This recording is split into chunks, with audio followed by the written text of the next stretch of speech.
Hello friends, जी Singh helping hand channel पर आपका स्वागत है। अगर आपका बच्चा डेफ है तो ये वीडियो आपके लिए है। अगर आप मेडिकल बनवाने गए थे और डॉक्टर ने एएसएसआर के लिए रेफर कर दिया है तो ये वीडियो आपके लिए है। अगर आप टीचर हैं और आपके स्कूल में कोई डेफ बच्चा है तो ये वीडियो आपके लिए है। और बाकी लोगों के लिए तो है ही है, जिनको जानकारी बढ़ानी है, एएसएसआर के बारे में जानना है, तो ये वीडियो आपके लिए है। तो चलिए शुरू करते हैं। हियरिंग टेस्ट की बात करते हैं तो दो टाइप के हियरिंग टेस्ट होते हैं, एक सब्जेक्टिव और दूसरे ऑब्जेक्टिव। सब्जेक्टिव टेस्ट यानी जिसमें सब्जेक्ट की पूर्ण रूप से हाँ ना, सुना नहीं सुना, इस तरह के रिस्पॉन्स की आवश्यकता होती है। अगर वो नहीं करता है तो भी ऑब्जेक्टिव टेस्ट की तरफ भेज दिया जाता है।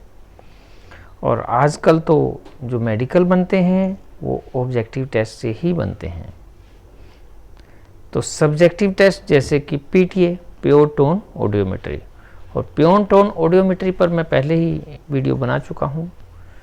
तो ऑब्जेक्टिव टेस्ट कौन से होते हैं, जैसे बेरा टेस्ट है, ओएई है, एएसएसआर है। आजकल मेडिकल एएसएसआर के बेस पर ही बनता है। और एएसएसआर क्या होता है इसकी जानकारी आज हम इस वीडियो में देंगे। एएसएसआर का फुल फॉर्म है auditory steady state response. ASSR can be thought as an electrophysiological response to rapid auditory stimuli.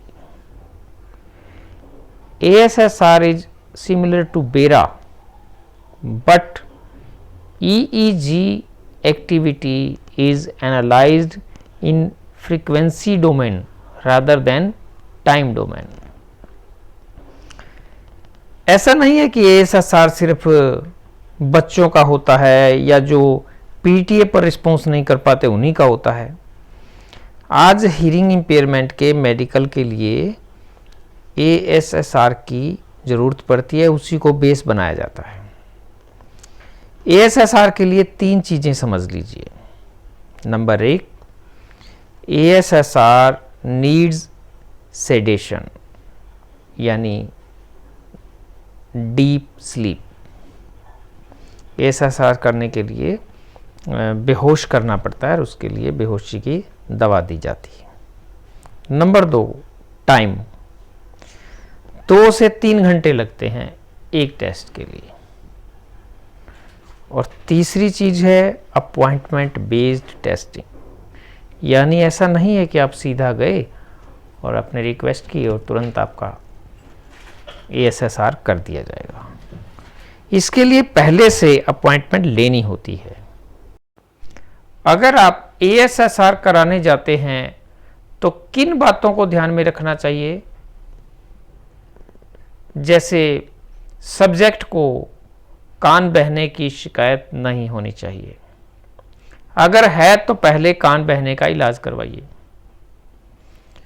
Subject के बालों में, फेस पर चिकनाई नहीं होनी चाहिए, क्योंकि माथे पर और कान के पीछे जो ये मस्टाइड बोन होती है इस पर इलेक्ट्रोड चिपकाने पड़ते हैं, इसलिए ये एरिया जो है एकदम साफ होना चाहिए।